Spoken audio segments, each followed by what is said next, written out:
السؤال هو ازاي النجوم بتتكون بعد ما عرفنا انه في مثلا في مجرة درب التبانة اللي موجود فيها المجموعة الشمسية بتاعتنا في ملايين النجوم.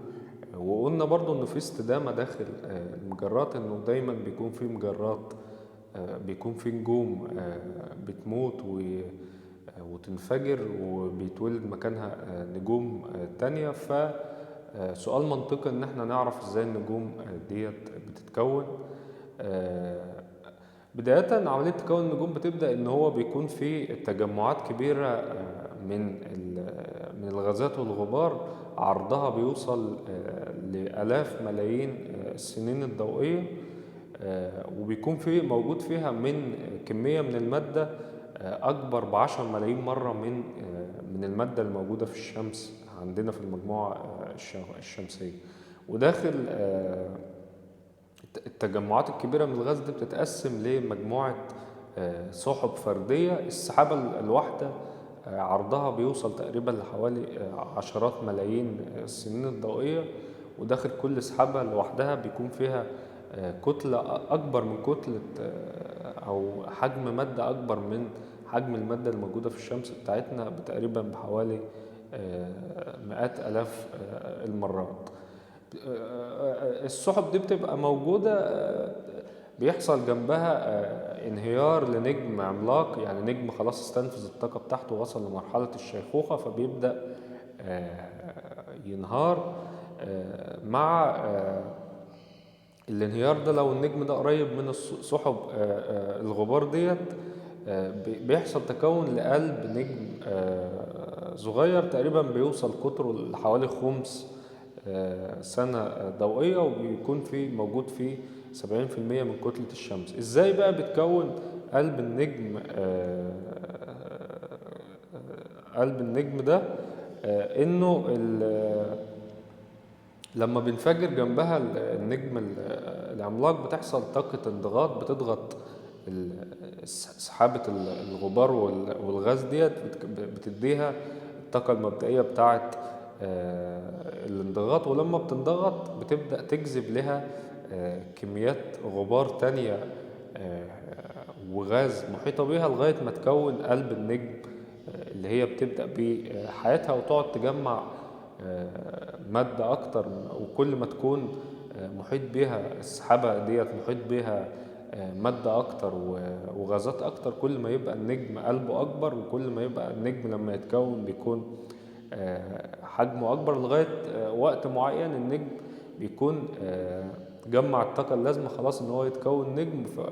بيحصل توازن ما بين الجاذبية، إن الكتلة بتاعته بتحاول تضغطه لجوه، وهو بسبب التفاعل النووي اللي هو بيحصل في كل النجوم إن هي بتحول غاز الهيدروجين لعنصر أتقل اللي هو الهيليوم عن طريق الاندماج النووي، وده بيخرج طاقة بتعاكس طاقة الجاذبية اللي عايزة تضغط النجم. الطاقة دي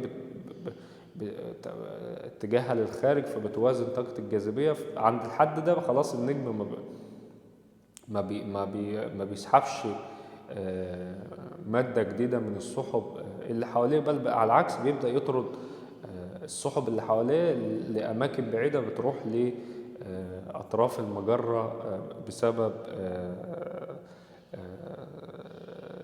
الإشعاع بتاع النجم. عملية تكون النجوم بتاخد وقت إلى حد ما صغير بالنسبة لعمر الكون. تقدر تقول إن عملية تكون نجم واحد بتاخد حوالي 10 مليون سنة. وعملية تكون النجوم زي ما قلنا ساعات بيتكون نجم كبير ونجم صغير على حسب المكان اللي اتكون فيه النجم. احنا قلنا ان النجوم لما بتتكون بتطرد السحب والغازات لخارج حدود المجرة، فبالتالي بيبقى في كمية كبيرة من الغازات ديت. على لو مثلا مجرة حلزونية وفيها عناقيد زي حلزونية زي مجرة درب التبانة، في الأطراف بتاعتها بتكون نجوم أكبر، لأنه كمية السحب والغازات اللي بتكون موجودة بتكون كمية ضخمة. فلما يحصل انهيار لأي نجم جنبها بتكون نجوم كبيرة في الحجم.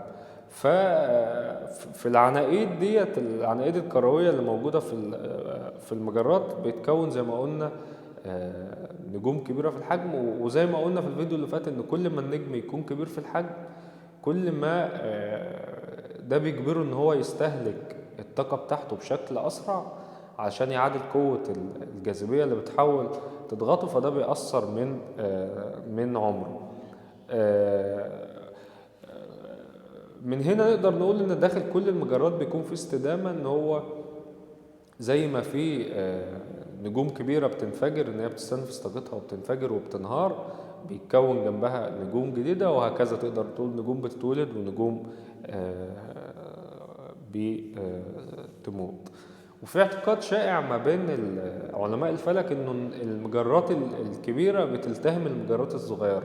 المجرات الكبيرة بفعل الجاذبية بتاعتها بتجذب المجرات الصغيرة اللي جنبها وبتلتهمها، زي ما تقول معنى الالتهام هنا ان هي بتدمجها جواها، بتدخلها جواها، ولان المسافات ما بين النجوم كبيرة فبتقدر تاخد المجرة الصغيرة وتدخلها في محتوى المجرة الكبيرة. وقلنا ان احنا نقدر نعرف ان المجرة بتقرب ولا بتبعد مثلا من مجرة درب التبانة اللي احنا بنعيش فيها عن طريق ازاحة الضوء اللي جاي منها. لو الضوء اللي جاي من المجرة مزاح ناحية طيف اللون الأحمر يبقى المجرة بتبعد عننا، ولو الضوء مزاح ناحية طيف اللون الأزرق يبقى المجرة بتقرب مننا. وقلنا ان اقرب المجرات لمجرة درب التبانة هي مجرة اندروميدا او M31، ومجرة اندروميدا بتقرب مننا بسرعة كبيرة. والفلكيين بيعتقدوا انه ان هم هيصطدموا ببعض او يندمجوا مع بعض في غضون 4 مليارات سنة من الوقت. فتقدر تستعد ان هو المجرة هتصطدم بمجرة درب التبانة. لكن هم العلماء عملوا محاكاة كمبيوتر ان هو دخلوا الكمبيوتر معطيات كل مجرة وطلبوا منه ان هو يديهم نتيجة اصطدام المجرتين، فلقوا انه بسبب المسافات الكبيرة ما بين النجوم اللي موجودة في المجرتين ان المجرتين مش هيحصل ما بينهم اصطدام، اللي هيحصل ان هم هيندمجوا مع بعض ويكونوا مجرة بيضاوية عملاقة. احنا عارفين ان المجرات البيضاوية بتبقى كبيرة في الحجم كفاية عن المجرات الحلزونية مثلا زي مجرة درب التبان. حصل نقلة نوعية في تاريخ الفلك في التسعينات مع اختراع تلسكوب هابل الفضائي اللي قدر يخلينا نشوف مجرات بعيدة ونشوف أجرام سماوية ما كناش نقدر نشوفها قبل كده. ولما البيانات دي جات لنا قدرنا نتأكد أو نعرف حقيقة ان احنا ما بنعيش في مجرة استثنائية. يعني مجرة درب التبانة ما هياش مجرة استثنائية، دي مجرد مجرة عادية في الكون في زيها كتير. يعني احنا لغاية دلوقتي قدرنا نرصد نعمل رصد لحوالي 17 مجرة حلزونية مشابهة تماما لمجرة درب التبانة، قريبة مننا وشبه مجرة درب التبانة. بل كمان انه الفلكيين زمان كانوا بيعتقدوا انه مجرة درب التبانة حتى لو في مجرات تانية فهي اكبر مجرة في الكون، وده بسبب ان احنا بنشوف المجرات البعيدة زي ما انت مثلا انت واقف وبتشوف شخص بعيد عنك مسافة 100 متر 200 متر بتشوفه صغير في الحجم، فعشان كده كانوا بيعتقدوا ان المجرات التانية اصغر من مجرة درب التبانة. لكن مع المعلومات اللي جت من التلسكوبات زي تلسكوب هابل قدرنا نقول ان مجرة درب التبانة هي مجرة عادية تماما، اقل كمان من المتوسط ما بين ال 17 مجرة المماثلين لها اللي احنا اكتشفناهم. ندخل في نقطة تانية اللي هو طبعا كلنا عارفين انه ودي حاجة اثبتناها علميا ان الكون في حالة تمدد دايما، الكون بيتمدد للخارج. وابسط اثبات على كده هي احنا قلنا ان احنا نقدر نشوف او نعرف المجرات اللي محيطة بينا بتقرب مننا ولا بتبعد عننا عن طريق قياس ازاحة الضوء اللي جاي منها. هل هو الضوء ده مزاح للون الأحمر ولا مزاح للون الأزرق؟ فلقينا إنه أغلب المجرات المحيطة بنا واللي قدرنا نرصدها بتدينا إزاحة ضوء للون الأحمر، وده دليل إنها بتبتعد عننا وكل المجرات بتبتعد عن بعضها. فإذا الكون في حالة تمدد، وحالة التمدد دي بتحصل بسرعات محددة. وسبب التمدد، وده راجع لنظرية النسبية بتاعت ألبرت أينشتاين، مش إنه المادة نفسها بتتمدد، يعني مش الكواكب ولا النجوم بتتمدد، لا ده نسيج الزمكان أو الفراغ، تقدر تسميه الفراغ، أو المادة المظلمة اللي محيطة، اللي هي المادة المظلمة اللي ما بين كل الأجرام السماوية، هي اللي بتتمدد، وده بيوسع المسافة ما بين النجوم أو ما بين المجرات. أغلب المجرات موجودة، احنا قلنا في فيديو فات إنه المجرات في داخلها عناقيد، بالعناقيد ديت بيبقى فيها تجمع كبير من النجوم. زيها برضو نفس الفكرة إنه أغلب المجرات بتكون في عناقيد، العناقيد ديت بتحتوي على تجمع كبير من المجرات، وتقدر تقول إنه آلاف المجرات بتكون موجودة في العنقود الواحد، وهم بيقدروا يكونوا موجودين في نفس العنقود بفعل قوة الجاذبية اللي هم كلهم بيدوروا حواليها. وتقدر تقول ان المجرة كلها او المجرات كلها بتدور حوالين مركز الثقل اللي هم بيدوروا حواليه في مسارات شبه دائرية، لكن هم كلهم بيبعدوا عن بعض او بيتمددوا، او الفضاء ما بينهم بيتمدد علشان تكون في حالة تمدد. وطبعا بديهي ان ما دام المجرات بتبعد عن بعضها، بديهي ان انت تقدر تقول انه المجرات زمان او من مليارات السنين كانت اقرب لبعض من دلوقتي. ولو عكسنا الحركة، يعني دلوقتي النجوم بتبعد عن بعضها، احنا لو عملنا الحركة العكسية يبقى اذا هنقرب بالنجوم لبعضها لغاية ما ده ياخدنا ان احنا هنوصل بالمجرات كلها لنقطة واحدة بس. النقطة دي عديمة الحجم، حجمها صفر، لكن متناهية الكثافة ومتناهية الحرارة، درجة حرارتها فائقة.